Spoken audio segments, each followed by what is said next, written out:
Hello students, good morning everyone. Today I am here with a new story from your book, that is Snapshot, for class 11. The name of the story is Ranga's Marriage. Okay, the writer's name is Masti Venkatesha Iyengar. So from the name of the writer you can easily understand that the setup of the story or the background of the story will obviously be South India. Okay, so here in the story you will get some typical South Indian names you will get to hear, and from the title of the story it can be easily understood that the story is written on a very light note. Okay, it's a story which has been presented in a very humorous manner.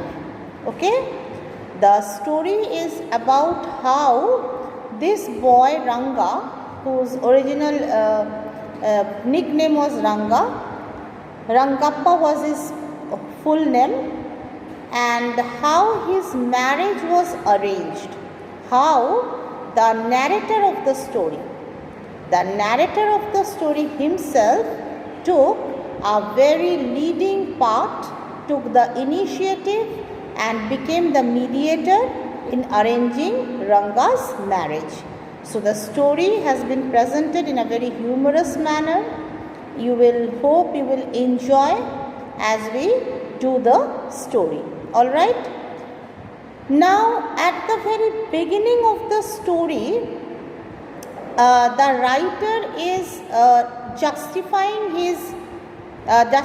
the fact why he has selected such a short name or like Ranga's marriage for the story, and not a very serious type of or very grave name, mouth-filling name. Why he has not used?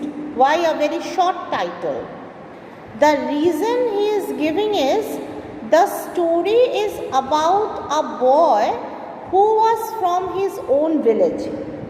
So he did not think that he should give a very heavy type of title to the story, and that's why he has simply named it as Ranga's Marriage.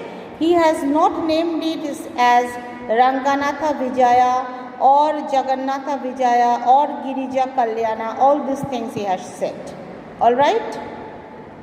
Now the village in which Ranga lived, where the narrator lived as well, the name of that village was Hosahalli. Okay, Hosahalli, a village in South India. Narrator is telling that Hosahalli is a village whose name the readers may not have heard, and he is telling that if the readers, you have not heard the name of my village Hosahalli, then I don't blame you. Why he doesn't blame the reader? The reason is that Hosahalli is not mentioned anywhere in the geography book nor in any map. It is a very small village. So while the cartographer made the map, he did not bother to mention it in the map, and the people who wrote the geography book, they also did not bother to mention the name of Hosahalli in the book. But narrator is telling, the way narrator is talking over here, one thing is very clear. What is it? That narrator is very proud of his village Hosahalli. Understood?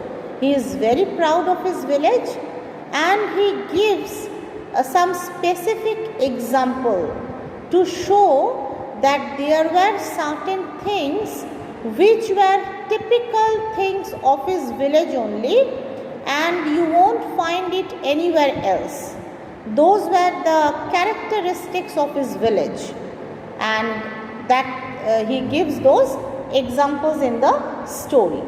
And he is, as he talks, we can see that he is very proud of his village. What does he tell over here?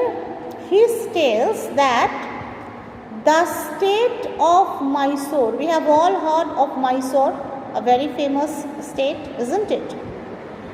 And is a very famous place of India, Bharatvarsha. So, just as Mysore is very important for India, in the same manner, Hosahalli is very important for Mysore state. It is situated in Mysore state.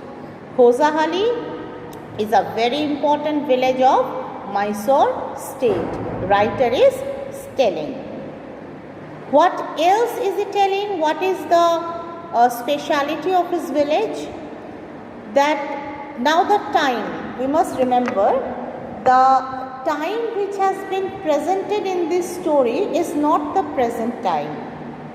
It's the time in India when students going to other cities and towns for pursuing their higher studies was not a very common thing. Using English language very frequently was not a very common thing. So that time has been mentioned here in the story. Understood? That is why narrator is telling that during that time many villages in India were not having a proper doctor. They were only having quacks. Quacks, you must have heard. Quacks are not professional doctors. Based on their, you can say, conjectures and hearsay, they do treatment of people. Those are known as quacks. But Hosahalli was a developed village. Narrator is telling that there was a doctor in the Hosahalli village. And the doctor was not a very ordinary man. Doctor was a person who had travelled a lot. He had visited several places in India. He was quite a knowledgeable and experienced man. So narrator is very proud of his village. Secondly, he says that the raw mangoes of his village are very famous. What are the raw mangoes of his village famous for? For its sourness. Okay. Narrator is telling that if a person takes a single bite of a raw mango of his village, the sourness is to such extent, the sourness is so extreme that it will straight away reach its, you can say, central nervous system. It will reach its brain. It is so very sour. Then again he gives another example of the speciality of his village, that there was a kind of creeper, water creeper in his village, that just as we see lotus leaves, you must have seen lotus leaves. Lotus leaves are also used to serve food in different hotels and other places. In the same manner, writer is telling there was a creeper, water creeper in his village, whose leaves were so big in size, if you just take 2 leaves home, that will be sufficient enough to serve food to the entire family. That was the speciality. And writer is very famous. A writer is very proud of all these things which are from his village, which belongs to his village. So here, at the very beginning of the story, writer or narrator, he has simply described about some specific characteristics of his village. He has not started the story yet. Okay? He has just told her that this is the these are the special things of his village, and if anyone wishes to visit his village, then the person should write him, and writer will make arrangement of his visit. Alright student, this much in the part 1 of Ranga's marriage.